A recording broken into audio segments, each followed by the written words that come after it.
प्रणाम सभी भक्तों को।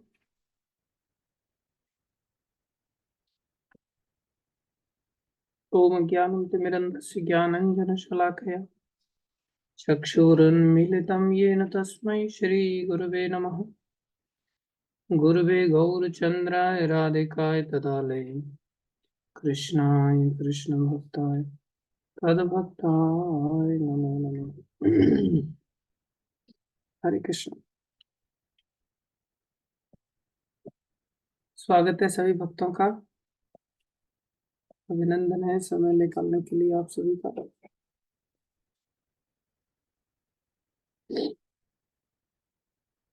गुरु वैष्णव के दया से जो कुछ कहें कृपा करके ध्यान से श्रवण कीजिए।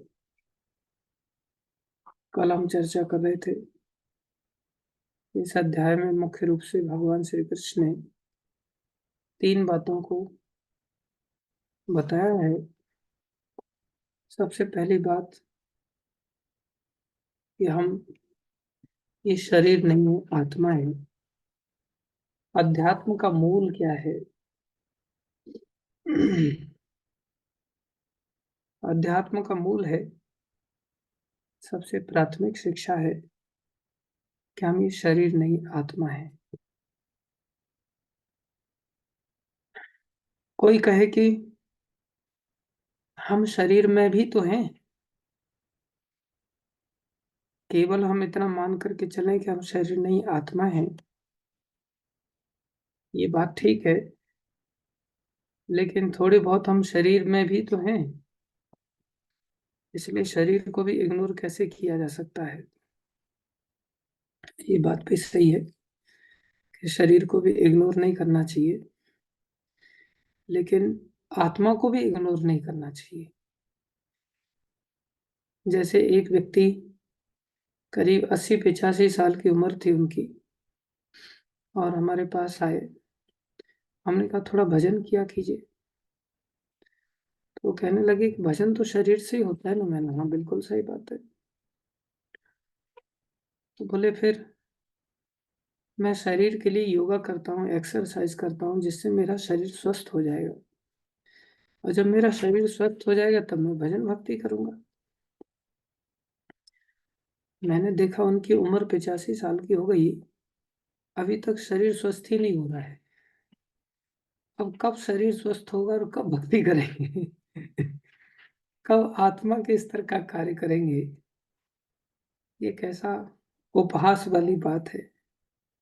तो हम संसार में ज्यादातर लोग शरीर के स्तर पर जीने वाले लोग होते हैं, और कुछ लोग होते हैं जो आत्मा के स्तर पर जीवन जीने लग जाते हैं। जैसे बहुत सारे लोग हैं जो अपने आत्म कल्याण के लिए हिमालय आदि में चले जाते,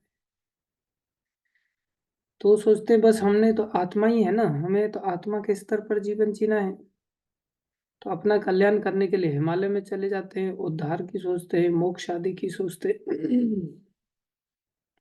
तो वो कुछ ज्यादा ही आत्मा के स्तर पर चले जाते हैं।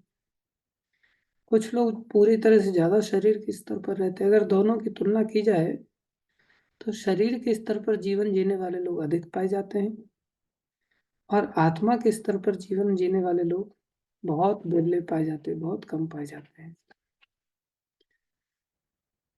कुछ लोग होते हैं जो आत्मा के स्तर पर जीते हुए दूसरे लोगों को उद्धार करवाने के लिए आत्मा के स्तर के साथ साथ शरीर के स्तर को भी बैलेंस करते हुए चल रहे हैं। जैसे प्रहलाद महाराज के सामने भगवान ने ऑफर दिया, चलो तुम यहाँ संसार में क्या कर रहे हो। भक्ति सिद्धांत महाराज ने जैसा कहा, this material world is not a place for a gentleman to live here. एक जेंटलमैन व्यक्ति के लिए ये संसार अच्छी जगह नहीं है। तो प्रहलाद महाराज को भगवान ने जब देखा कि इनके ऊपर बहुत अत्याचार हुए, उन्होंने कहा चलो तुम्हें बहुत कष्ट पा लिए यहाँ पर, चलो हमारे साथ चलो वैकुंठ धाम में चलो। प्रहलाद जी ने मना कर दिया, बोले इतने सारे लोग यहाँ पर दुख पा रहे, बेचारे सड़ रहे, इनका कौन ध्यान रखेगा, इनका कौन कल्याण करेगा, इन बेचारों का उद्धार कैसे होगा? इसलिए इनका उद्धार करने के लिए मुझे यहाँ रहना पड़ेगा, मुझे प्रचार प्रसार करना पड़ेगा। प्रहलाद जी नहीं गए, तो प्रहलाद जी ने क्या किया, आत्मा के स्तर पर तो हैं, लेकिन आत्मा के स्तर पर चाहते तो अपना कल्याण करके जा सकते थे, लेकिन उन्होंने क्या किया, भगवान के आदेशों का पालन किया, जो कि प्रेम के स्तर का है। आत्मा से भी ऊपर भगवान के भाव को समझ करके कार्य करना। क्या भाव है भगवान का, बोले परित्राणाय साधु नाम विनाशाय च दुष्कृताम धर्म संस्थापनार्थाय संभवामि योगे। 3 कार्यों को करना, भक्तों को आनंदित करना, दुष्टों का नाश करना, और संसार में धर्म की स्थापना करना। कौन से धर्म की, भागवत धर्म की स्थापना करना, जिससे लोगों का उद्धार हो जाए, जिसका पालन करने से। तो प्रहलाद जी क्या कर रहे हैं, संसारी जीवों की चिंता कर रहे हैं, और चिंता करते हुए संसार में ही रहना स्वीकार कर रहे हैं एक प्रकार से। तो ये और ऊंची स्थिति है, ये दोनों के अंदर सामंजस्य बिठा करके चल रहे, जैसे प्रभुपाद जी जैसे संतों ने सामंजस्य बिठाया। प्रभुपाद जी ने संसारी लोग शरीर के स्तर पर कुछ ज्यादा ही हैं, तो शरीर के स्तर पर रहने के लिए सुविधाएं दी, जिससे कोई शरीर के स्तर पर रहते हुए भक्ति को किस प्रकार से अंगीकार कर सके। तो आत्मा का तो लोगों को ज्ञान ही नहीं है, बेचारे आत्मा के स्तर पर कार्य कैसे करेंगे। तो भगवान ने यहाँ पर क्या किया, पहले तो सबसे आत्मा की शिक्षा दिया, उसके बाद 31वें श्लोक से 53वें श्लोक तक इस अध्याय में भगवान अब 2 धर्मों की बात कर रहे हैं। एक स्वधर्म की बात कर रहे हैं, स्वधर्म मतलब स्व माने अपना, खुद का, धर्म माने धर्म, और एक दूसरा धर्म है जिसे नित्य धर्म की बात करते हैं। नित्य रूप से हम आत्मा हैं और थोड़े समय के लिए शरीर हैं। तो शरीर बने, तो शरीर धारण किया है, तो शरीर के स्तर का भी एक धर्म है जिसको शरीर के निमित्त धर्म माना गया, अर्थात उसे नैमित्तिक धर्म भी कहते हैं और स्वधर्म भी कहते हैं। तो यहाँ पर भगवान कह रहे हैं, स्वधर्मम अपि चावेक्ष न विकम्पतुम हर्षि धर्म्याधि युद्धाक्षे श्रेयो अन्यत् क्षत्रियस्य न विद्यते। बोले क्षत्रिय होने के नाते अपने विशिष्ट धर्म का विचार करते हुए तुम्हें जानना चाहिए कि धर्म के लिए युद्ध करने से बढ़कर तुम्हारे लिए अन्य कोई कार्य नहीं है, अतः तुम्हें संकोच करने की आवश्यकता नहीं। देखो, किसी कंपनी में अगर कुछ लोगों को छोड़ दिया जाए और बोल दिया जाए जाओ काम करो, और कोई इंस्ट्रक्शन नहीं दिया जाए, 50-100 लोगों को छोड़ दिया जाए, सबको बोल दिया जाए काम करो, तो क्या वो काम कर पाएंगे? किस व्यक्ति को क्या कार्य करना है, अगर इसका निर्देशन नहीं है, तो वहां पर कार्य होगा या लड़ाई झगड़े होंगे? केवल और केवल लड़ाई झगड़े होंगे। वहां पर हर व्यक्ति की योग्यता के अनुसार कार्य का निर्धारण करना बहुत जरूरी है। और जब कार्य का निर्धारित कर दिया जाएगा, भाई तुम्हें ये काम करना है, तुम्हें ये काम करना है, तुम्हें ये काम करना है, तब सब काम अपने आप ही सिस्टम से। अन्यथा हर व्यक्ति कहेगा मैं तो मैनेजर बनूंगा, दूसरा व्यक्ति कहेगा मैं भी मैनेजर बनूंगा, तीसरा व्यक्ति कहेगा मैं भी मैनेजर बनूंगा। और जब सबका इंटरव्यू लेने के पश्चात देखा जाए कि हाँ तुम सुपरवाइजर बनो, तुम मैनेजर बनो, तुम वर्कर बनो, तुम ये बनो वो बनो, सब पोजीशंस अगर डिफाइन कर दी जाए, उसके अनुसार आदेश दिया जाए, तो कंपनी का प्रोडक्शन भी अच्छा होगा, लोग भी शांति से काम कर पाएंगे, सब लोग अपने अपने कर्तव्यों का पालन करेंगे। इसी प्रकार ये सृष्टि है, इस सृष्टि में भी सबके कर्तव्य डिफाइंड है। 4 वर्णों के माध्यम से भगवान गुण और कर्मों को ध्यान में रखते हुए 4 वर्णों के आधार पर कार्य देते हैं। कुछ लोगों के कार्य हैं जो कि नौकरी वाले कार्य हैं, वो शूद्र कैटेगरी कही जाती है। कुछ लोग हैं जो क्षति से रक्षा करने के लिए हैं, क्षत्रिय कैटेगरी में आते हैं। कुछ लोग वैश्य हैं जो सबका पालन पोषण करने के लिए पेट की तरह काम करते हैं, वो वैश्य कैटेगरी में आते हैं। कुछ लोग हैं जो सबको गाइड करने का काम करते हैं, वो ब्राह्मण कैटेगरी में आते हैं, जो एडमिनिस्ट्रेटर्स होते हैं। जैसे हमारा शरीर चलता है, जिसमें हम देखते हैं मस्तिष्क सबको गाइड करता है, हाथ रक्षा करने के लिए है क्षति से, पेट सबका पालन पोषण करने के लिए सबकी आवश्यकता के अनुसार सबको उतने भाग को प्रोवाइड कराता है, और पैर ऊपर के तीनों लोगों का वजन वहन करते हुए सब दिशा के अनुसार, जैसा मस्तिष्क दिशा दे रहा है, जैसा हाथ करने के लिए कह रहा है, जैसा पेट करने के लिए कह रहा है, इन तीनों के लिए कार्य करते हैं पैर। इसी प्रकार से हमारा ये समाज चलता है, जिसमें ब्राह्मण लोग मार्गदर्शन करते हैं, क्षत्रिय लोग प्रोटेक्शन देते हैं, वैश्य लोग भरण पोषण करते हैं, व्यापारी लोग, और नौकरी करने वाले नौकर लोग शूद्र बन करके इन तीनों वर्ग के लोगों के लिए कार्य करते हैं। इससे सब चीजें बड़ी स्मूथ हो जाती हैं। तो भगवान कह रहे हैं तुम अपने स्वधर्म का पालन करो, नैमित्तिक धर्म का पालन करो, क्योंकि वो नैमित्तिक धर्म का पालन नहीं कर रहे थे। उन्होंने कहा कि मैं तो भिक्षा करके अपने जीवन निर्वाह कर लूंगा, मुझे तो पाप लगेगा ये सब करने में। भगवान कह रहे नहीं, स्वधर्म का पालन करने में तुम्हें पाप नहीं लगेगा। तुम्हारा निमित्त है कि तुम क्षत्रिय कुल में पैदा हुए हो, इसलिए तुम्हें क्षत्रिय धर्म को निभाने की चेष्टा करनी चाहिए। भगवान कह रहे हैं आगे, यद्रच्छा चोपन्नम स्वर्ग द्वारम अपावृतम। इसका परिणाम क्या है? जब हम नैमित्तिक धर्म का, संसार के स्वधर्म का पालन करते हैं, ये ध्यान दें हम सभी, हम इस शरीर में थोड़े समय के लिए हैं, इसलिए थोड़े समय के लिए ही इस धर्म का भी पालन होना चाहिए। ये धर्म सर्वे सर्वा नहीं है। इसलिए भगवान कह रहे हैं तुम्हारे लिए, अगर तुम क्षत्रिय धर्म का पालन करोगे, सुखिना क्षत्रिय पार्थ लभन्ते युद्धम ईदृशम। हे पार्थ, वे क्षत्रिय सुखी हैं जिन्हें ऐसे युद्ध के अवसर अपने आप प्राप्त होते हैं, जिससे उनके लिए स्वर्ग के द्वार खुल जाते हैं। तो भगवान कह रहे हैं संसारी दृष्टि से ये सब चीजें बता रहे हैं। जैसे किसी व्यक्ति को बताया जाता है ना कि भैया तुम विद्यार्थी हो, तुम यहाँ चाय की टपरी पे चुस्कियां ले रहे हो, घर से यहाँ आए थे, पढ़ने लिखने के लिए आए थे, पढ़ोगे लिखोगे नौकरी लग जाएगी, पैसा कमाओगे, हवाई जहाज में घूमोगे, घर में नोट भर भर के ले जा करके देखोगे, घर वालों के आशीर्वाद मिलेंगे, उससे तुम्हें स्वर्ग की प्राप्ति होगी। ये वाला धर्म है जो संसारी सुखों को दर्शाता है। तो भगवान यहाँ पर इस प्रकार से उनको कह रहे हैं, अथ चेत्त्वम् इमं धर्म्यं संग्रामं न करिष्यसि तथा स्वधर्मं कीर्तिं च हित्वा पापम अवाप्स्यसि। जैसे संसार के लोग कहते हैं ना, ऐसे आप माँ बाप को छोड़ करके चले जाओगे, ऐसे नौकरी चाकरी छोड़ दोगे तो आपको तो पाप लगेगा। हाँ, एक नौकर व्यक्ति को, शूद्र व्यक्ति को नौकरी छोड़ने पर पाप लगता है, ऐसे ही क्षत्रिय व्यक्ति को क्षत्रिय धर्म का पालन न करने पर उसको भी पाप लगता है। बोल रहे किंतु यदि तुम युद्ध करने के स्वधर्म को संपन्न नहीं करते, याद रखें हम स्वधर्म हमारा अपनी जगह पर होता है, तो तुम्हें निश्चित रूप से अपने कर्तव्य की उपेक्षा करने का पाप लगेगा, और तुम योद्धा के रूप में भी अपना यश खो दोगे। संसार में लोग कहते हैं ना भाई हमारी बदनामी फैल जाएगी, होता ही है ऐसा जब कोई व्यक्ति नहीं करता है। अकीर्तिम चापि भूतानि कथयंस्यन्ति ते अव्ययम संभावित वितस्य च अकीर्तिम मरणादतिर इच्छते। बोले लोग सदैव तुम्हारे अपयश का वर्णन करेंगे, और सम्मानित व्यक्ति के लिए अपयश तो मृत्यु से भी बढ़कर है। संसार में लोग कहते हैं ऐसा करने से तो अच्छा तुम मर जाओ, अपने धर्म का त्याग कर रहे हो। बोले भयाद्रण उपरतम मत्स्यन्ते त्वाम महारथा येषाम च त्वम महो बहुमतो भूता यास्यसि लाघवम।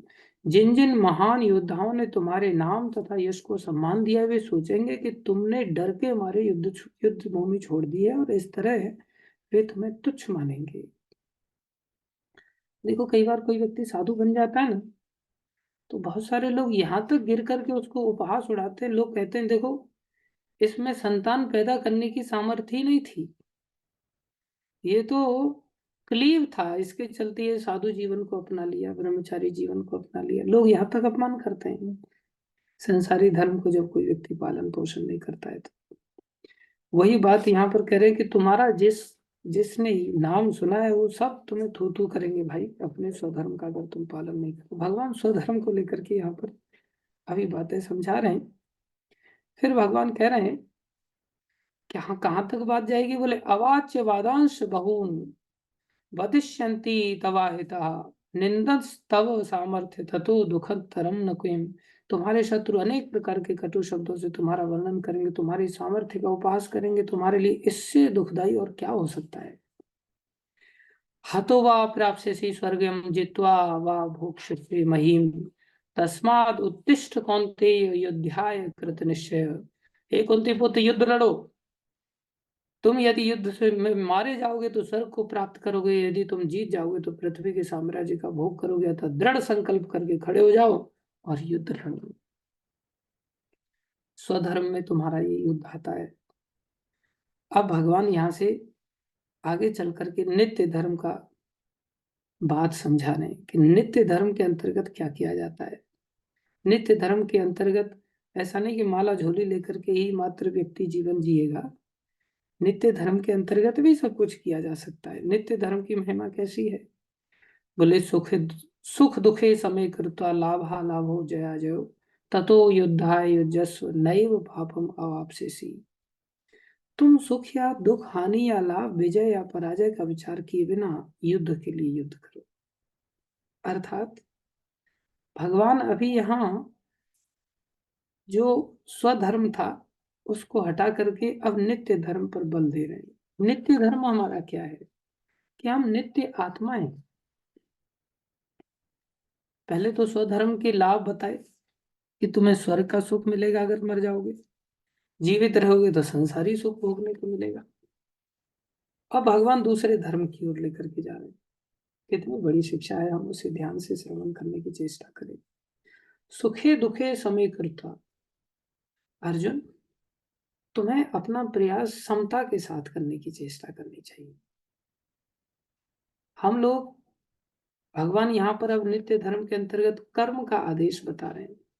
संसार में लोग बैठ करके खाना चाहते हैं। हर व्यक्ति इतना सुख में डूब जाता है कि वो सोचता है कि मैं बैठ के खाऊं, हमारी औलाद बैठ करके खाए। बच्चों को या परिवारी जनों को कुछ परिश्रम की शिक्षा कोई नहीं देता। सबको बैठ करके सिखाने का एक उद्देश्य दिया जाता है कि ऐसा कमा करके रख लो, फिर आराम से बैठ करके खाना। नहीं, भगवान यहाँ पर कह रहे हैं तुम्हें किसी भी हालत में इन सब चीजों में समता लाते हुए कर्म करने की चेष्टा करनी चाहिए।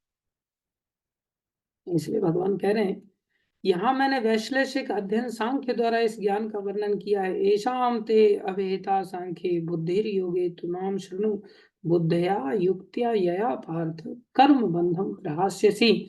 यहाँ मैंने वैश्लेषिक अध्ययन द्वारा इस ज्ञान का वर्णन किया है। अब निष्काम भाव से कर्म करना बता रहा हूँ, उसे सुनो हे प्रथापुत्र। यदि तुम ऐसे ज्ञान से कर्म करोगे तो तुम कर्मों के बंधन से अपने आप को मुक्त कर लोगे। पहले कर्म के बंधन थे जिसमें कामना थी कि मुझे स्वर्ग मिलेगा या संसार का सुख मिलेगा, क्योंकि पहले ही उन्होंने व्यक्त किया था बांट करके सुख मिलता है। ये सब बेचारे मर जाएंगे तो मैं बांटूंगा किसको, फिर मैं सुखी कैसे हो जाऊंगा। तो भगवान कह रहे हैं सुखी तो हो जाओगे लेकिन साथ में बंधन में भी बन जाओगे। संसारी दृष्टि से अगर तुम पुण्य काम करोगे तो स्वर्ग आदि मिल जाएगा, संसारी दृष्टि से पाप काम करोगे तो तुम्हें नरक आदि प्राप्त होगा। लेकिन ऐसा भी एक काम होता है जिसमें तुम बंधन में नहीं बनते और तुम्हें निष्काम भाव से वो काम करना पड़ेगा। वो कर्म की शिक्षा भगवान अभी दे रहे हैं। क्या कह रहे हैं भगवान उसमें? बोले ये नित्य धर्म है।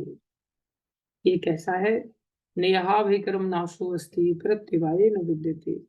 ये ऐसा कार्य है कि इस अभिक्रम में इस काम का फल भोगने के बाद नाश नहीं होता। तुमने जिस फल की आकांक्षा के साथ काम किया था वो फल को प्राप्त करने के पश्चात इस कर्म का नाश नहीं होता। स्वल्पम अप्यस्य धर्मस्य त्रायते महतो भयत। बोले इसका कोई फिर मीनिंग भी है कि नहीं? फिर हमें थोड़ा बहुत सुख मिलेगा कि भी नहीं मिलेगा? बोले नहीं, थोड़ा सा भी इस स्तर पर अगर कार्य कर लोगे तो तुम्हारे से बड़े भय का नाश पहले से ही हो जाएगा। ये भगवान के प्रति किया गया कार्य है। ये नित्य कार्य है जिसके लिए भगवान ने आदेश दिया कर्मणि एव अधिकारस्ते मां फलेषु कदाचन। तुम्हारा अधिकार केवल और केवल कर्म के लिए है। तुम्हें काम करना चाहिए, फल देने वाला तुम्हें। कई बार हम सुख दुख को नापते हैं कर्म के आधार पर, सोचते बस काम करो इसी से सुख दुख मिलेगा। नहीं, कितने सारे ऐसे लोग हैं जो वर्ल्ड कप जीतने के लिए, सब क्रिकेट खेलने के लिए अपनी अपनी टीम्स के साथ कितना मेहनत करते हैं, काम करते हैं और सब फल के रूप में वर्ल्ड कप जीतना चाहते हैं।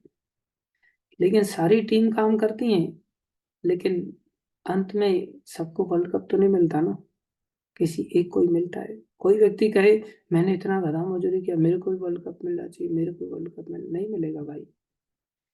हमें काम करने का अधिकार है, फल की आकांक्षा नहीं करनी चाहिए। फल देने वाले भगवान है, वो किसको देंगे, क्या योग्यता देख करके देंगे, उनकी दया है।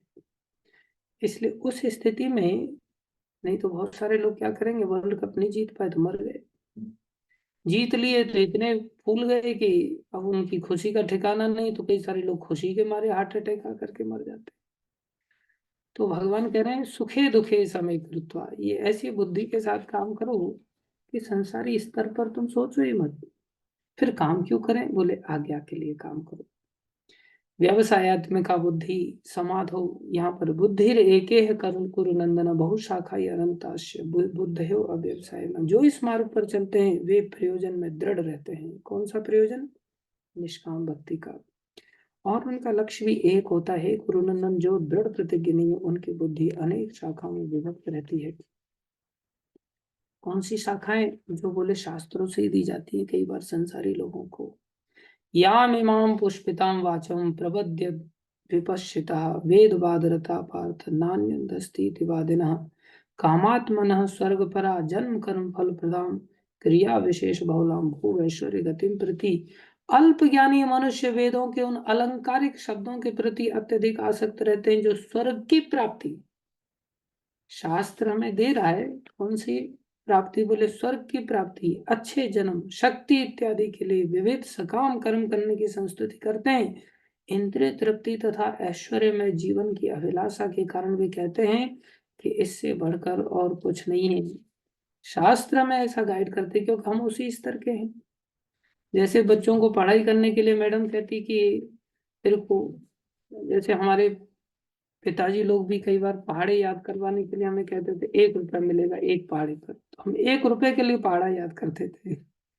तो 1 रुपए के लिए पढ़ाई थोड़ी करनी है, या टॉफी पाने के लिए पढ़ाई थोड़ी करनी है। ये तो अलंकारिक शब्द है, संसारी चीजें पाने के लिए पढ़ाई नहीं।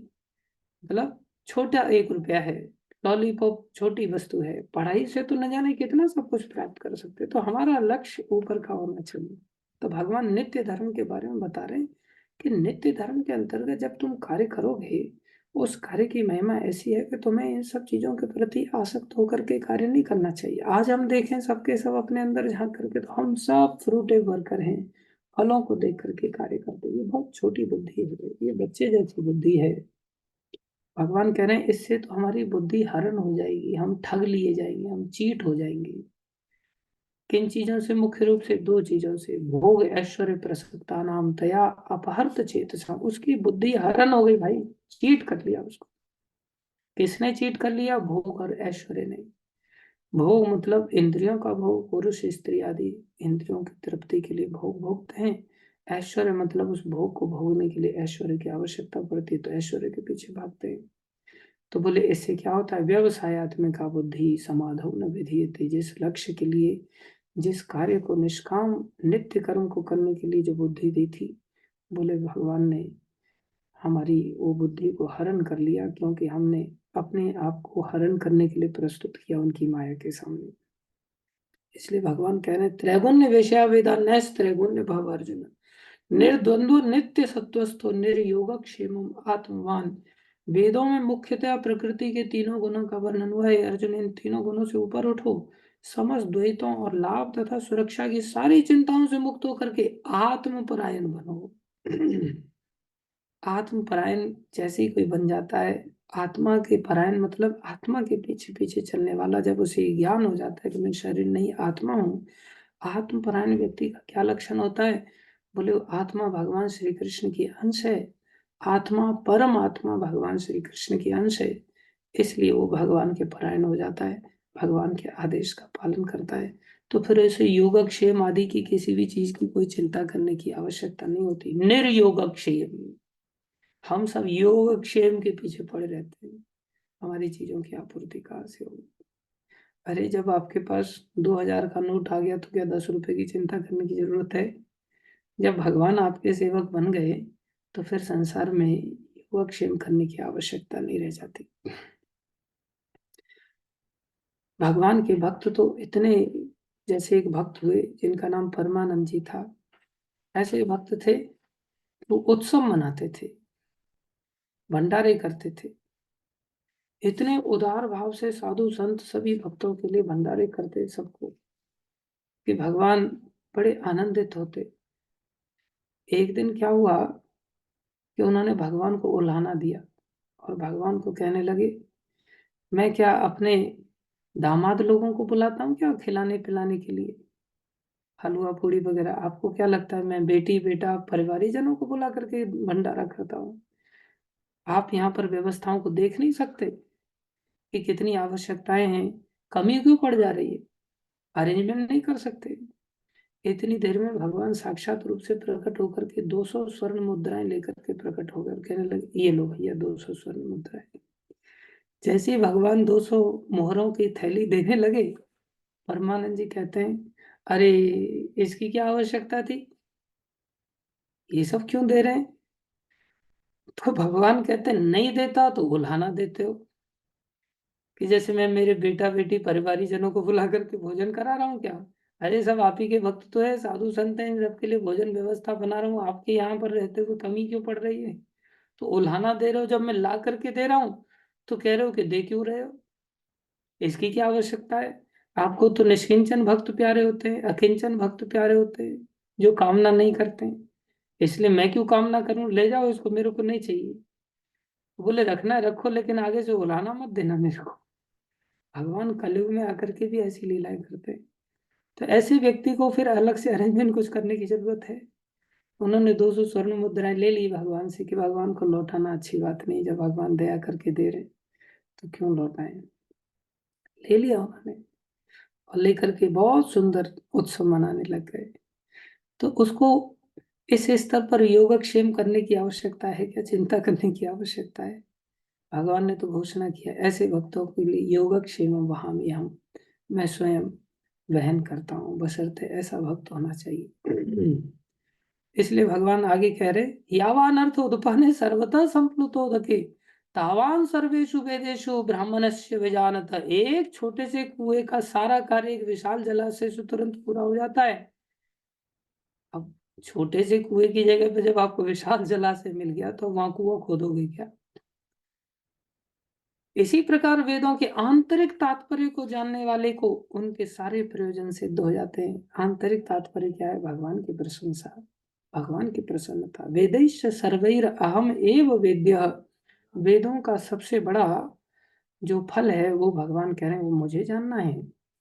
इसलिए जब हम भगवान को जानने की चेष्टा करते हैं और नित्य धर्म को अपनाने की चेष्टा करते हैं, तो नित्य धर्म में क्या आता है? बोले 47वां श्लोक, कर्मणि एव अधिकारस्ते, तुम्हारा केवल और केवल अधिकार है काम करने को लेकर। माँ फलेषु कदाचन, तुम्हारा फल के लिए कभी अधिकार नहीं सिद्ध होता। इसलिए तुम्हें आज्ञाकारी बनना चाहिए। कौन सा काम, जो आदेश दिया जाए वो करो।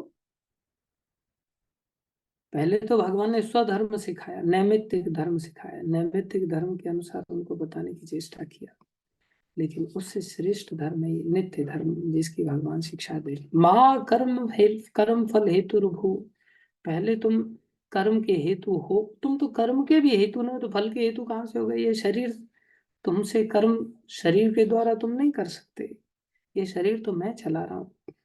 तुम तो मात्र इच्छा करके मेरी इच्छा में मिलाने की चेष्टा करो। और क्या करो? योगी बन जाओ। योगस्थ कुरु कर्माणि संगम त्यक्त्वा धनंजय, सिद्ध असिद्ध समो भूत्वा समत्वम योग उच्यते। योग क्या है? बोले समता। योग मतलब एक्सरसाइज योग नहीं है, समत्वम योग उच्यते। योग किसको कहा जाता है? बोले जो समता के साथ जीवन जीता है, वो योग के अंतर्गत रहते हुए आसक्ति का त्याग करते हुए संगम त्यक्त्वा, हे अर्जुन, जय अथवा पराजय की समस्त आसक्ति का त्याग कर समभाव से अपना कर्म करो, ऐसी समता योग कहलाती है। ऐसी समता तब आती है जब भगवान से आसक्ति हमारी हो जाए। या तो हम पराजय के डर से काम करते हैं या लाभ की प्राप्ति के लिए काम करते हैं। एक तीसरा काम करना भी है जिसमें कि भगवान श्री कृष्ण के आदेश के लिए काम करते हैं, भगवान की प्रसन्नता के लिए काम करते हैं। न जय का चिंता होता है, न पराजय का चिंता होता है, न हानि की चिंता होती है, न लाभ की चिंता होती है। न मान की चिंता होती है, न अपमान की चिंता होती है। बोले ये नित्य धर्म है जो हमारे आत्मा के स्तर का है। दूरेन ह्यवरम कर्म बुद्धि योगा धनंजय बुद्धौ शरणम अन्विच्छ कृपणा फल हेतवा। भगवान ने कंजूस बता दिया जो फल के लिए काम करते हैं। हे धनंजय, भक्ति के द्वारा समस्त गर्हित कर्मों से दूर रहो और उसी भाव से भगवान की शरण ग्रहण करो। जो व्यक्ति अपने सकाम कर्म फलों को भोगना चाहते हैं वे कृपण हैं। हम सब अपने कर्मों का फल चाहते हैं।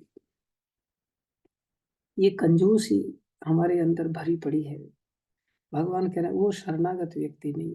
भगवान के शरणागत व्यक्ति तो भगवान के ऊपर निर्भर रहता है। बुद्धि युक्त हो जहाती उभय सुकृत दुष्कृत, न वो अच्छे कर्मों के पीछे भागता है न बुरे कर्मों के पीछे भागता है। तस्माद योगा युजस्व योग कर्मसु कौशलम।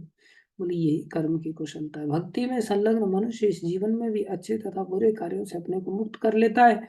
अतः योग के लिए प्रयत्न करो, क्योंकि सारा कार्य कौशल यही है।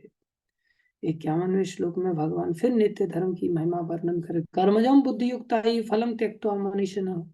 फल को छोड़ दो। जन्म बंध विनिर्मुक्ता, इससे जन्म मरण का सब चक्कर खत्म हो। पदम गच्छन्त्यम अनामयम, ऐसे पद को प्राप्त होगा जिसे मुक्त लोग प्राप्त करते हैं। इस तरह भगवत भक्ति में लगे रहकर बड़े से बड़े ऋषि मुनि अथवा भक्तगण अपने आप को इस भौतिक संसार में कर्म के फलों से मुक्त कर लेते हैं।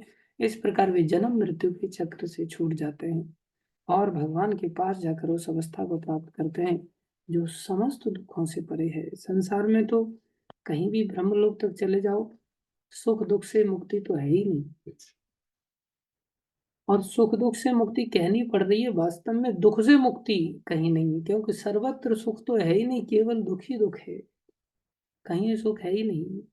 बोले फिर सुख स्वर्ग में क्यों दिखाई देता? बोले बड़े दुख से छोटा दुख जब आता है ना, तब वो सुख से सुख जैसा लगता है, बाकी सुख होता नहीं। भगवान कह रहे हैं इस कीचड़ बुद्धि से तुम बाहर आ जाओ। यदा ते मोह कलिलम बुद्धिर व्यतीतरिष्यति तदा गंतासि निर्वेदम श्रोतव्यस्य श्रुतस्य च। जब तुम्हारी बुद्धि मोह रूपी सघन वन को पार कर जाएगी तो तुम सुने हुए तथा सुनने योग्य सब के प्रति अन्य मनस्क बन जाओगे। अभी तो कह रहे थे ना, मैंने परंपरा से सुना है, उस सुने हुए के अनुसार ऐसा होना चाहिए, वैसा होना चाहिए। भगवान कह रहे हैं ये सब चीजों से परे हो जाओगे तुम, मोह से परे हो जाओगे। श्रुति विप्रतिपन्ना थी यदा स्थास्यसि निश्चला समाधाव अचला बुद्धि तदा योगम अवाप्स्यसि। जब तुम्हारा मन वेदों की अलंकारमयी भाषा से विचलित ना हो और वह आत्म साक्षात्कार की समाधि में स्थिर हो जाए, तब तुम्हें दिव्य चेतना प्राप्त हो जाएगी। ये नित्य धर्म की भगवान ने यहाँ 53वें श्लोक तक वर्णन किया, जिसका परिणाम क्या है? जिसका परिणाम है कि हम स्वर्ग आदि नरक आदि 84 लाख योनियों के चक्कर से पूरी तरह से मुक्त होकर के भगवान के धाम की प्राप्ति करेंगे। इसकी कार्यशैली क्या है? इसकी कार्यशैली एक ही है कि हम फल को केंद्रित होकर के कुछ भी कार्य ना करें। न तो बुरी चीजों से घबराने की जरूरत है, न संसार की अच्छी चीजों के प्रति आकर्षित होने की जरूरत है। जैसे प्रभुपाद जी यहाँ से जब विदेश गए तो कोई घबराए नहीं, और वहां जाकर के ऐसा नहीं कि हम तो अमेरिका में ही सेटल होना है, मेरे को संसार में भारत में जाकर के क्या करूंगा। नहीं, न अच्छी चीजों से आकर्षित हुए न बुरी चीजों से प्रभावित हुए। बोले ऐसा व्यक्ति क्या करता है? कर्मणि एव अधिकारस्ते, केवल और केवल भगवान के आदेश पर काम करना सीख जाता है। ये नित्य धर्म की परिभाषा है। देखो, जब हम नित्य धर्म को अच्छी तरह से अपनाते हैं ना, तो हमारा नैमित्तिक धर्म अपने आप सध जाता है। जैसे कोई व्यक्ति आत्मा का कार्य करेगा, आत्मा के स्तर पर कार्य करेगा, तो ये शरीर हमारा जो टिका हुआ है ना, ये मुख्य रूप से तो आत्मा की वजह से ही टिका हुआ है। ये शरीर भोजन की वजह से नहीं टिका हुआ है इतना। आत्मा जब इस शरीर को छोड़ करके चली जाएगी तो फिर ये कितना भी भोजन इस शरीर को कराया जाए तो भी ये शरीर टिकने वाला नहीं है। अर्थात मुख्य रूप से इस शरीर का भी आधार भोजन नहीं है, मुख्य रूप से शरीर का आधार तो आत्मा है। इसलिए जब हम आत्मा के स्तर पर कार्य करेंगे तो भगवान इस शरीर के लिए भोजन व्यवस्था कर देंगे। आत्मा के स्तर पर कार्य करेंगे तो भगवान इस शरीर के लिए कपड़े की व्यवस्था कर देंगे। आत्मा के स्तर पर कार्य करेंगे तो भगवान इस शरीर की सारी आवश्यकताओं की पूर्ति कर देंगे। लेकिन हमारी स्थिति क्या है? संसार में लोग इतने गए गुजरे हो जाते हैं आत्मा के स्तर की तो दूर की बात। वानर वृत्ति से जीवन जीते। वानर वृत्ति क्या होती है? बोले सर्दियां आने वाली है, बंदर को कोई चिंता ही नहीं, और जब सर्दियां आ जाती है तब चीखता चिल्लाता है।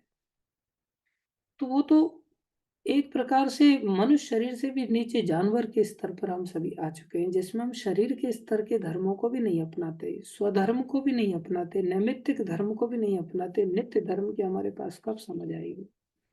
लेकिन भगवान हमें नित्य धर्म की महिमा का वर्णन करने और दूसरों को भी नित्य धर्म के प्रति प्रेरित करने के लिए भगवान अर्जुन से ऐसा आदर्श रखवाना चाहते हैं। तो उस आदर्श में क्या आता है? बोले संसार का जो नैमित्तिक धर्म है वो भी अपने आप निभ जाता है, क्योंकि भगवान अभी अर्जुन को युद्ध का आदेश देंगे, तो वो आदेश भक्ति बन गया। संसार में कुछ भी करें, हम धंधा भी करें, अगर भक्तों के प्रति समर्पित होकर के उसके आदेश को अर्थात उस फल को समर्पित करना सीख जाएं, तो जब हम फल के हेतु से परे हो गए तो हमारा वो कर्म भी नित्य कर्म के अंतर्गत आ जाएगा और वो भी हमारी भक्ति बन जाएगी। तो हमें इस रहस्य को सीखना है, और इसके लक्षण कैसे होते हैं ये भगवान 54वें श्लोक में अर्जुन प्रश्न करेंगे। स्थित प्रज्ञ शिका भाषा, जो ऐसा स्थित प्रज्ञ होता है, जो नित्य धर्म में गड़ जाता है, उसकी भाषा कैसी होती है, वो बोलता कैसा है, ऐसी चेतने वाले व्यक्ति के लक्षण कैसे हैं। समाधिस्थस्य केशव स्थिति किम प्रभाषेन किम आसीत ब्रजेत किम, वो बोलता कैसे है, चलता कैसे है, बैठता कैसे है, ऐसे प्रश्नों को भगवान से उन्होंने किया। बोल चाल, चलना फिरना, उठना बैठना कैसा होता है, उसके उत्तर में भगवान 55वें श्लोक से लेकर के आगे बताएंगे। इसका हम कल चर्चा करेंगे कि दो धर्म होते हैं।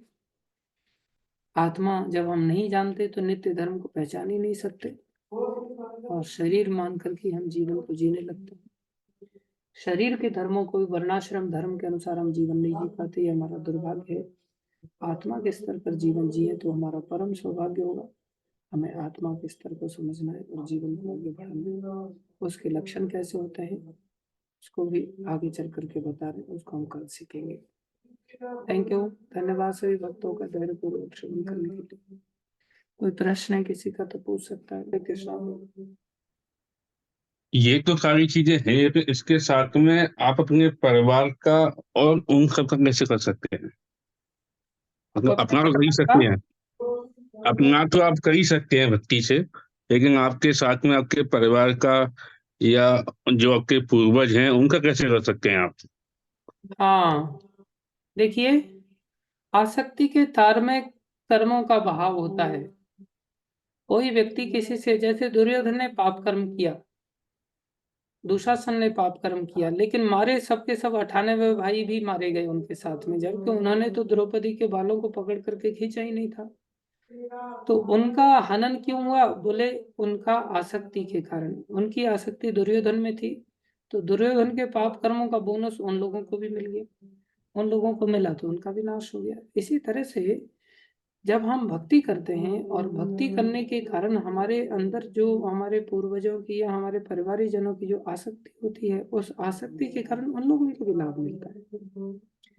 जैसे मीरा बाई ने अपने पूर्वजों का उद्धार कर दिया, उनको भूत महल में भेज दिया गया था, जहां उनके पूर्वज भूत बन करके लंबे समय से रह रहे थे। जब वहां भेजा गया मारने के लिए कि मर जाएगी, लेकिन वो मरे तो नहीं, बल्कि अपने पूर्वजों को वहां जाकर के उद्धार कर दिया। सब भूतों ने अपने दिव्य शरीर प्राप्त करके आशीर्वाद दिया, बेटा तुमने आज हमारा उद्धार कर दिया, इसलिए हमारा आशीर्वाद है, तुम्हारा मनोरथ अवश्य पूरा होगा, भगवान तुम्हें अवश्य कृपा करेंगे।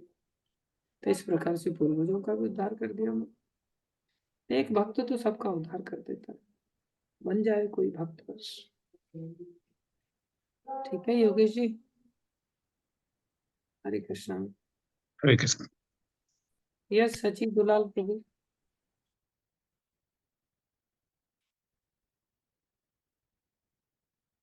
हरे कृष्ण प्रभु जी, हरे दंडवत कृष्ण, प्रणाम। धन्यवाद प्रणाम। प्रभु जी मेरा एक आसक्ति के ऊपर ही वो क्वेश्चन था।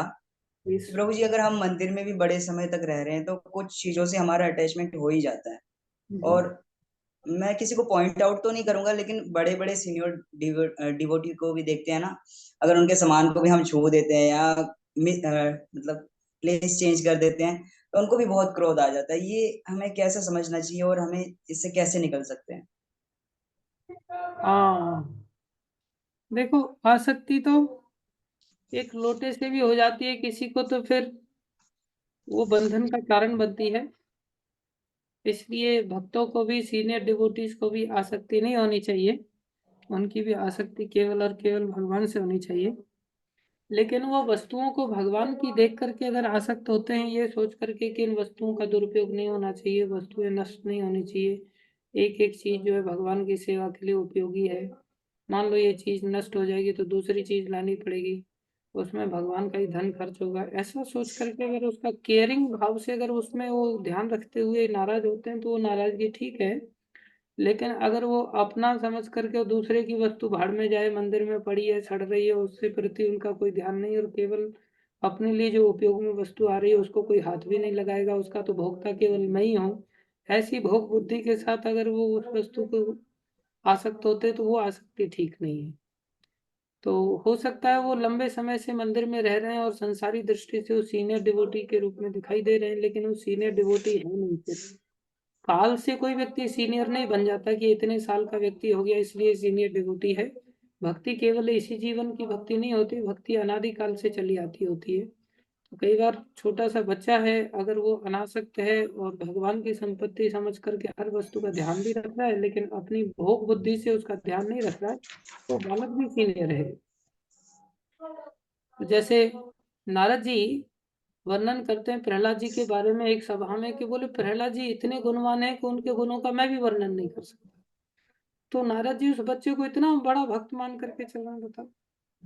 तो वो कह रहे हैं मैं भी उसके गुणों का वर्णन नहीं कर सकता। तो उम्र से तो वो छोटे हैं, लेकिन कितने अच्छे गुण के खान है वो एक प्रकार से। तो हमें इस चीज को समझना होगा कि वास्तव में सीनियर कौन है, जिसकी आसक्ति भगवान की वस्तुओं के प्रति भगवान के लिए है, भगवान के भक्तों के लिए, अपनी भोग बुद्धि से वो आसक्त नहीं है।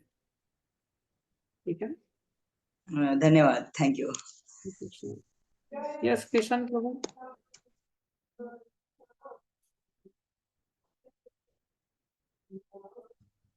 हरे कृष्णा, हरिवंदन, प्रणाम प्रभु जी। चलो, हाँ प्रभु जी, बहुत अति उत्तम आपने जो क्लास में श्लोक अच्छे बताया हमें, और काफी हद तक अपने मिसालें देके समझाया, बहुत मजा आया, हमें आनंद आया इसका सुन करके।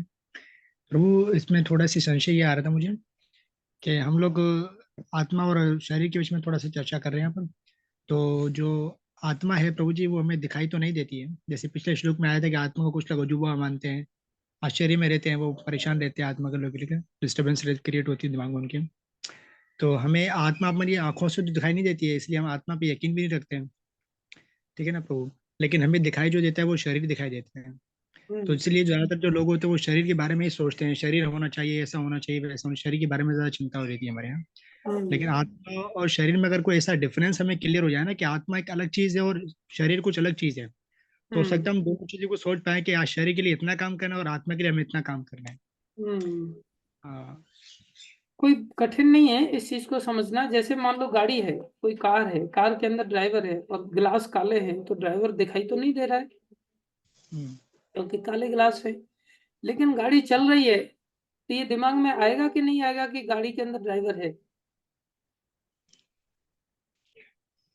सही। ना दिखाई देते हुए भी गाड़ी चल रही है, तो ये तो कॉमन सेंस है कि गाड़ी के अंदर ड्राइवर है पक्का, है कि नहीं? हम्म, जैसे बिजली तार में दिखाई दे रही है, बह रही है कि नहीं बह रही है, लेकिन उसका शक्ति का परिचय तो पता चल रहा है ना, कि जब वो हीटर में जा रही है तो गर्मी दे रही है। बोले बिजली गर्मी देती है तभी मानी जाती है, कि बोले नहीं, जब वो कूलर में जाती है तो ठंडी रहती है। तो बिजली गर्म है या ठंडी है? ना बिजली गर्म है ना बिजली ठंडी है। बिजली अपने आप में एक शक्ति है, उसका अलग अलग रूपों में कार्य लिया जा सकता है। तो जब कार्य के रूप में दिखाई दे रही है कोई चीज, तो समझ लेना चाहिए कि बिजली तार में बह रही है। बहते हुए दिख रहा कि पानी जैसे बह रहा हो, ऐसा जैसा हमने हमारी बुद्धि से जैसा हम देखते हैं। इसी के लिए तो कहा जाता है कि आत्मा दिव्य है। आत्मा फिर तो हर व्यक्ति को ऐसे दिखाई दे जाए, तो फिर गीता के उपदेश की आवश्यकता क्या है? लेकिन कॉमन सेंस है, कोई बहुत ज्यादा कठिन काम नहीं है। जिस आधार पर हम एनालिसिस कर सकते हैं परिणाम को देख करके कि भाई शरीर चल रहा है, शरीर खाने से तो चल नहीं रहा है, खाने से चले तो मुर्दे व्यक्ति को काजू पिस्ता बादाम जबरदस्ती मुंह फाड़ के, जैसे भैंस को चीज खिलाते हैं ऐसे मुंह फाड़ कर खिला दिया जाए, फिर तो उठ करके दौड़ने लग जाएगा काजू पिस्ता खा करके। लेकिन खाने से नहीं चलता है, शरीर आत्मा से चलता है। आत्मा ड्राइवर की तरह है, शरीर कार की तरह है। शरीर के काले गिलास है इसलिए अंदर दिखाई नहीं दे रही है आत्मा, और आत्मा सूक्ष्म भी इतनी है तो वैसे भी नहीं दिखाई देती, लेकिन काम इसके बड़े बड़े हैं। जब संसार में बिजली के इतने बड़े बड़े काम हैं, तो फिर आत्मा के बड़े काम होने में कौन से आश्चर्य की बात है। जय प्रभु जी, धन्यवाद प्रभु जी। प्रभु जी, अपने शरीर का धर्म तो समझ में आता है कि शरीर के सारे धर्म है कि शरीर को जो जरूरत है जिंदगी चाहिए होती है वो तो चाहिए उसको ना, लेकिन आत्मा के लिए क्या चाहिए, शरीर और आत्मा में क्या हम लोग ऐसा इक्वलिटी रखें जो दोनों बराबर चले, बैलेंस के अंदर चले ना। हाँ, इसको बैलेंस करने के लिए भगवान यहाँ कह रहे हैं, दोनों कार्यों को करने के लिए कह रहे हैं। हमारी स्थिति है कि हम बैलेंस ही नहीं कर पाते, और तो और बैलेंस समझ में आ जाए वही बड़ी बात है, लेकिन इससे भी बड़ी बात है कि हम केवल भक्ति करें जिसमें संसार के कर्मों को बैलेंस करने की भी जरूरत नहीं रह जाती, फिर संसार के कर्म बाई डिफॉल्ट हो जाते हैं। लेकिन हम लोग आत्मा को बिल्कुल भुला करके चलते हैं, इसलिए कभी आंतरिक रूप से संतुष्ट हो नहीं पाते। शरीर की ध्यान रख लेते हैं, लेकिन ड्राइवर का बिल्कुल भी ध्यान नहीं रखेंगे तो फिर तो सदा दुखी रहेंगे ना। तो बैलेंसिंग सिखाई जाती है उन लोगों को जो शरीर में ही डूबे हुए हैं। जो आत्मा में डूबे हैं उनको बैलेंस की जरूरत नहीं है, उनका तो शारीरिक धर्म अपने आप निभ जाता है और ज्यादा अच्छी तरह से निभता है। अब जैसे संसार में इतने साधु संत लोग हैं, क्या वो किसी के यहाँ नौकरी चाकरी करने के लिए जाते हैं? तो उनके शरीर के धर्म की आवश्यकता, जैसे बीमार कोई व्यक्ति हो जाए, जैसे हम अपने जीवन में सोचते थे कि यार कभी बीमार हो जाएंगे तो दवाई कहाँ से आएगी। पहले सोचते थे हम शरीर का धर्म निभाने के लिए एक काम करते हैं कि अच्छी तरह से नौकरी करके पैसा इकट्ठा कर लेते हैं, इकट्ठा पैसा करके एक कमरा भाड़े पर ले लेंगे गोवर्धन वगैरह में, और वहाँ भाड़े पर लेकर के पैसा जमा कर देंगे बैंक में, और उसके ब्याज से हमारा खर्चा पानी भाड़ा भी निकलता रहेगा और साथ में जीवन की आवश्यकताओं की पूर्ति भी होती रहेगी। फिर मन में विचार आया, यार कभी उंगली गल गई बाई चांस थोड़ी सी भी किसी रोग के कारण, तो एक उंगली के लिए इतना खर्च हो जाता है कि जितना कमा के इकट्ठा किया उधारा का सारा तो खर्च हो जाएगा। उस स्थिति में अचानक से फिर भाड़े पर पैसा जो हमने इन्वेस्ट किया वो पैसा कहाँ से आएगा, ब्याज कहाँ से आएगी जब सारा ही पैसा खर्च हो जाएगा। एक उंगली को बचाने के लिए तो आदमी खेत फेत सब कुछ बेच देता है ना, एकदम से ऐसा तो है नहीं कि उंगली को ही गंवा दे। तो एक उंगली भी इतनी प्यारी लगती है। तो फिर मन में विचार है, सारा पैसा अगर भगवान चाहे ऐसा रोग लगा देंगे तो फिर तो सारा वहीं खत्म हो जाएगा, इससे अच्छा वो भगवान के ऊपर ही छोड़ देते हैं। बीमार होंगे तो भगवान ही अरेंजमेंट करेंगे, और कर रहे हैं भगवान। शुगर की बीमारी है हमें, लेकिन फिर भी शुगर की व्यवस्था के रूप में भगवान ने इतनी दवाइयां देते हैं, इतने डॉक्टर भेजते हैं, इतने लोगों को भेजते हैं कि हमसे दवाई खाई नहीं जाती। क्या बताया आपको। तो शरीर का धर्म भी भगवान निभा रहे हैं कि नहीं निभा रहे हैं, जबकि हम कोई भक्ति नहीं करते, सिर्फ आत्मा के कार्य का एक ढोंग ढांग मात्र करने की चेष्टा करते हैं। तो ढोंग का ही परिणाम इतना बढ़िया बताओ कि शरीर का धर्म ऐसे ही निभ जाता है। एक जगह से दूसरी जगह जाने के लिए कोई व्यवस्था का ऐसा हेडक नहीं उठाना पड़ता है, बढ़िया टिकट वगैरह मिल जाती है और आसानी से। सब जैकेट देख रहे हैं आप, बढ़िया शॉल देख रहे हैं आप। ये शॉल किसी ने मेरे को ला करके दी, काफी गर्म शॉल है ये। मैं सारे संसार में नौकरी चाकरी करने वालों के पास ऐसी शॉल नहीं देखता। वो ला करके दे दिया उन्होंने, बहुत हल्की सी शॉल है। मैंने पूछा ये कितने की आती है, तो उन्होंने कहा कि 5,000 रुपए की है। आप लोग चिढ़ना नहीं है अमाउंट सुन करके, हरी हरी। लेकिन उन्होंने मेरे को बताया कि 5,000 रुपए की शॉल है। तो मैं सोच में बढ़िया, नौकरी वाले बेचारे 5,000 रुपए की शॉल नहीं ओढ़ पाते। वो अलग बात थी, मैं इसे काफी संभाल के रखता हूँ क्योंकि इतनी कीमती शॉल किसी ने दी, बेचारे वेस्ट नहीं होनी चाहिए। तो मैं केवल जरूरत पड़ने पर ही इसको कभी कभी ओढ़ता हूँ, बाकी मैं सस्ती वाली शॉल ओढ़ता हूँ। इसलिए मैं कई साल से इस शॉल को चला रहा हूँ। आप लोग एक भक्त हैं जो सुन रहे हैं, तो मैं चीज़ों को संभालने की चेष्टा करता हूँ, ये सोच करके कि भगवान में इतनी योग्यता नहीं रखता, लेकिन फिर भी भगवान इतनी सब चीज़ें देते हैं। तो एक ढोंगी व्यक्ति को दे रहे हैं। तो अभी मैंने परमानंद जी की बात सुनाई थी, उन्होंने 200 स्वर्ण मुद्रा भगवान ने ला करके दी। तो संसार में भक्तों को भगवान शरीर के धर्म निभाने के लिए अलग से मेहनत करने के लिए नहीं कहते। आत्मा का धर्म निभ जाता है तो सब धर्म निभ जाते हैं। क्या बात है प्रभु जी। और प्रभु जी, आत्मा के लिए जो धर्म हमारे पास होता है वो भगवान के श्रेष्ठ जो भक्ति है बस, केवल आज्ञा पालन। भगवान के आदेश का पालन करना। आदेश का पालन। भक्ति क्या है? आदेश का पालन। आदेश में युद्ध के लिए भी कहा जा सकता है, आदेश में युद्ध से हटाया भी जा सकता है। दो भक्त आपस में लड़ रहे हो, वो कहें देखो अर्जुन ने भी तो लड़ा था, मैं इसके खून को पीऊंगा ही पीऊंगा आज कैसे भी करके। भीमसेन ने जैसे दुशासन का खून पिया, तो वो लोग मेरे को खून पी करके ही मैं अपने बालों को बांधूंगा, मैं अपनी चुप्पी बांधूंगा। तो कोई ऐसा युद्ध लड़ने लग जाए ये सोच करके कि यही भक्ति नहीं है, भक्ति नहीं है, उस समय भक्तों का भाई लड़ो मत, तो नहीं लड़ना भक्ति है। और जब कहा जाए कि भाई सामने आतंकवादी लोग आ गए, भक्तों को डिस्टर्ब कर रहे हैं, भक्ति नहीं करने दे रहे, जाओ जा करके लड़ाई लड़ो, प्राणों की भी परवाह मत करना, क्योंकि शरीर हमारा है ही नहीं, हम तो आत्मा है, आत्मा कभी मरती नहीं, उस समय जा करके भिड़ जाना चाहिए, उस समय वो भक्ति है। तो भक्ति क्या है? केवल आदेश करो, कर्मणि एव अधिकारस्ते, काम करो। कौन सा काम? जो आदेश दिया जाता है। आलसी नहीं बनना चाहिए। बैठ के खाने का जो लोगों की मानसिक वृत्ति है ना, पढ़ लो लिख लो नौकरी चाकरी कर लो फिर बैठ के खाएंगे, कितने दिन बैठ के खाएंगे? थोड़े समय बाद शरीर छूट जाएगा, फिर कुत्ता बनेंगे, फिर बैठ के खा सकते हैं? जिस दरवाजे पे जाएंगे वहीं पर पत्थर मिलेगा, एक टुकड़े के लिए भी 50 जगह तोड़ना पड़ेगा। ये बैठ के खाने की वृत्ति का जीवन जीवन नहीं है। हमें भगवान के आदेश का पालन करना है। वो कहें बैठ के भजन करो तो बैठ के भजन करेंगे, फिर ऐसा नहीं कि नहीं मैं घूम घूम करके भजन करूंगा क्योंकि कर्म करना है मेरे को, नहीं। वो बैठना भी काम है आपका। चलने के लिए कहा जाए तो वो भी काम है, बैठने के लिए कहा जाए वो भी काम है। सिर्फ आज्ञा का पालन करना है, बहुत सिंपल है, कोई बहुत ज्यादा कठिन काम नहीं है। सही प्रभु, बहुत बहुत धन्यवाद आपका इतना सरलता से मुझे बताने के लिए और मिसालें देकर के समझा करके, और काफी अच्छा मुझे समझ में भी आया। इसके लिए कोटि कोटि धन्यवाद प्रणाम आपके कमल चरणों में। सत्यम प्रभु। और अभी आत्मा के धर्म के लिए मैं काम करना पड़ेगा, क्योंकि हम लोग तो सुस्त बने पड़े बहुत ज्यादा ना। हाँ बिल्कुल सही बात है। उत्तिष्ठ भारत। भारत, उठ हरे जाइए, कृष्ण। आ जाइए पाकिस्तान छोड़ करके हिंदुस्तान। हरे कृष्ण प्रभु जी, दंडवत प्रणाम। धन्यवाद सत्यम जी। प्रभु जी, मैं जैसे ये पूछ रहा था कि आपने बताया था कि आध्यात्मिक जीवन का मूल जो होता है कि हम सारी चीज आत्मा की दृष्टि से देखें। हम्म। तो फिर आपने कहा था कि हमें आत्मा के स्तर पर कार्य करना चाहिए, जिससे कि नित्य धर्म का पालन हो सकता है।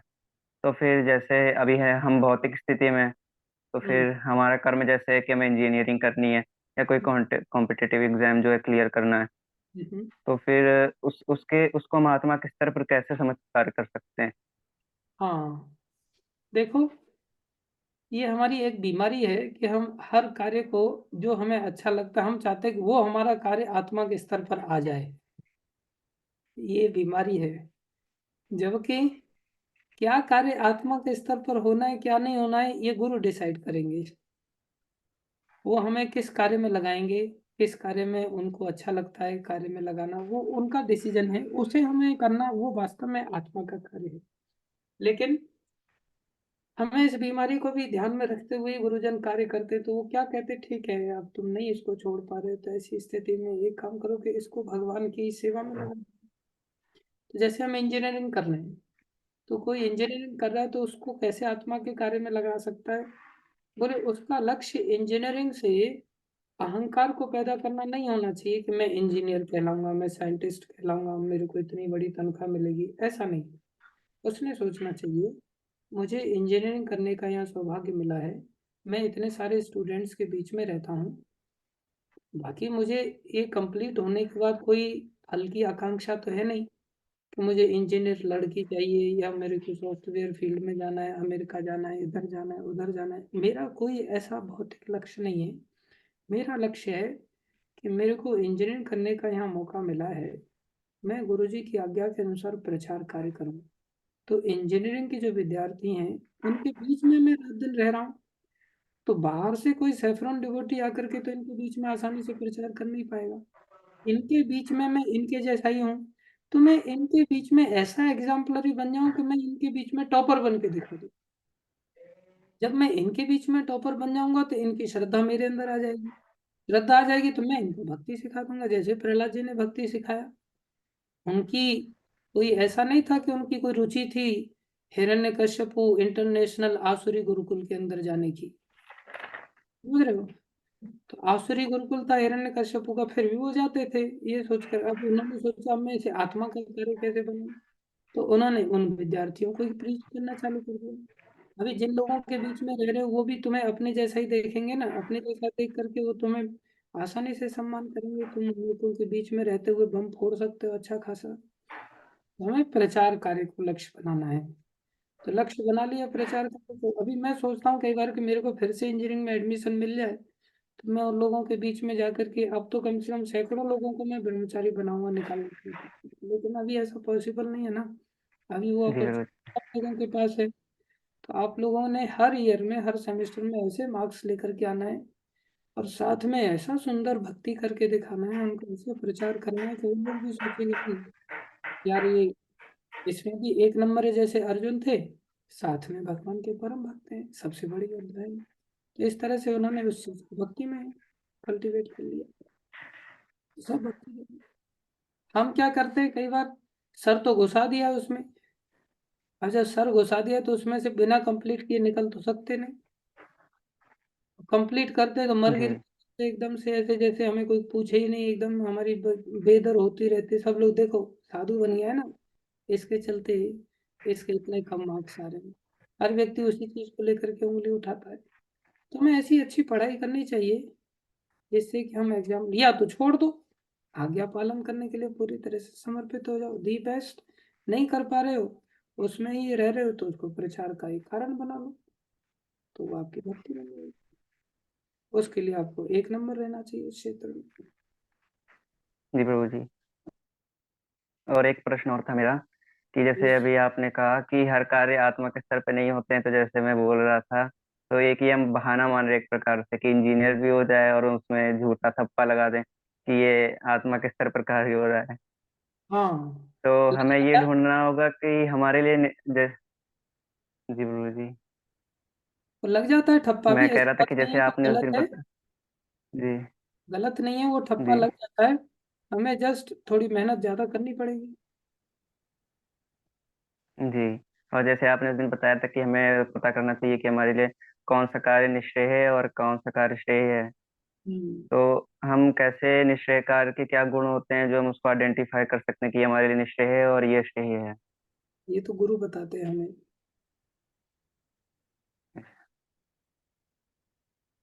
पर जैसे हमारे सामने जिंदगी में कोई दो रहा है तो हम कैसे पता कर सकते हैं ये निश्चय है, तो हमें इसे चुनना दोनों चाहिए। कार्यों को सामने ले जाना चाहिए गुरु जी को और बोलना चाहिए, आप बताइए। हो सकता है वो दोनों कार्यों को नकार दें, कोई भी निश्चय नहीं है, कोई भी श्रेय नहीं, दफा हो जाए यहाँ से।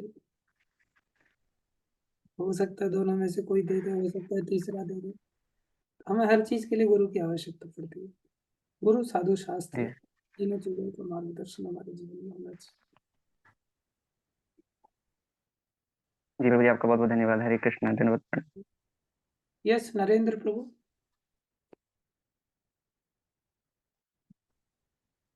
हरे कृष्णा, दंडवत प्रणाम गुरु जी। धन्यवाद प्रभु। गुरु जी, मेरा प्रश्न ये था कि समाज में जो अभी जाति होती है, मान लो ब्राह्मण, बौद्ध, जैन, मराठा, जो भी है, तो हम्म, उसमें जो लोग कहते हैं कि ये ऊंचे जाति का है, एक छोटी जाति का है, ऐसा समाज में होता है। हम्म, और अभी भगवत गीता में भगवान जी बता रहे, तो मतलब समाज में जाति की वजह से कर्म, ये काम तू कर नहीं सकता है, उच्च जाति का कर्म है। जैसे कि ब्राह्मण ही मतलब कर्म कांड सिखा सकता है, पंडित हो सकता है, जैसे कि ऐसा। हम्म, और जो भगवत गीता में अभी भगवान बता रहे हैं कि कर्म से ही उसका वर्ण तय होता है। जैसे कि मतलब जो युद्ध करता है वही क्षत्रिय होता है, जो हम्म, व्यापार करता है वही वैश्य होता है। हम्म। तो फिर अभी जो समाज में ये जो लोगों ने ये जो मनगढ़ंत तरफ से एक ये विचार किया हुआ है क्या गुरु जी, इसके कोई मायने नहीं है क्या फिर? नहीं, इसके भी मायने हैं। इसमें जो जातियों में जो निर्धारित जातियां हैं, जिसमें कि वैश्य की कई सारी जातियां हैं, ब्राह्मणों की जातियां हैं, ऐसे ही शूद्रों की जातियां हैं, उसमें जैसे डॉक्टर होता है तो डॉक्टर्स में भी कई प्रकार के डॉक्टर्स होते हैं। तो इसी प्रकार से ये जातियां निर्धारित उस प्रकार से कर्मों के आधार पर ही हुई हैं। और इनका भी महत्व ये होता है कि जो जिस जाति में जन्म ले लेता है उस जाति का भी उसके जीवन में कुछ ना कुछ असर आता है। जैसे डॉक्टर के घर में कोई पत्नी चली जाती है, वो इतनी पढ़ी लिखी नहीं है, लेकिन फिर भी वो पुड़िया बना करके तो देने ही लग जाती है, थोड़े समय बाद इंजेक्शन देने ही लग जाती है, क्योंकि वो रात दिन उन लोगों के साथ में रह रही है, उठ रही है, बैठ रही है, तो उसको बिना पढ़े लिखे हुए वो शिक्षा प्राप्त हो जाती है। तो डॉक्टर के घर में जन्म लेने का इतना प्रभाव पड़ता है। ऐसे क्षत्रिय कुल में या वैश्य कुल में या ब्राह्मण कुल में या शूद्र कुल में कोई व्यक्ति पैदा होता है तो उसका अपना प्रभाव भी पड़ता है, वैसे संस्कार पनप जाते हैं, उससे आसान हो जाता है। जैसे डॉक्टर के बच्चे ज्यादातर डॉक्टरी आसानी से कर लेते हैं, उनको सुविधाएं उस प्रकार की मिल जाती हैं। फोर्स के बच्चे फोर्स में जाने का प्रयास करते हैं। एडमिनिस्ट्रेटर्स जो होते हैं उनके बच्चे एडमिनिस्ट्रेटिव डिपार्टमेंट में आसानी से प्रवेश कर जाते हैं, क्योंकि उनको ऐसा आधार मिल जाता है। इसलिए उसका भी अपना महत्व है, अपना प्रभाव पड़ता है, लेकिन ज्यादा महत्व कर्म और गुणों का ही है। ये नहीं आप क्लेम कर सकते कि डॉक्टर के घर में पैदा होने वाला डॉक्टर ही बनेगा, उसको पढ़ाई करनी पड़ेगी, उसको पढ़ाई करने के बाद वैसा प्रैक्टिस करना पड़ेगा, तभी वो डॉक्टर कहलाएगा। तो इसी तरह से महत्व अधिक कर्म का ही है, लेकिन जाति का भी अपना महत्व है, कम मात्रा में ही। ठीक है, धन्यवाद गुरु जी। हरे कृष्णा। यस स्नेह माता जी। हरे कृष्णा प्रभु जी, दंडवत प्रणाम। धन्यवाद प्रणाम। प्रभु जी, एक चीज पूछना था कि भगवत गीता हम कभी भी पढ़ सकते हैं? मतलब अगर जैसे किसी को फीवर है और वो नहा नहीं पा रहा तो तभी वो भगवत गीता को पढ़ सकता है? हाँ बिल्कुल पढ़ सकता है। भगवत गीता तो बुद्धि से पूजा है भगवान की, तो भगवान की पूजा हमें पढ़ करके अवश्य करनी चाहिए। ये तो बुद्धि से पूजा हम करने की चेष्टा कर रहे हैं।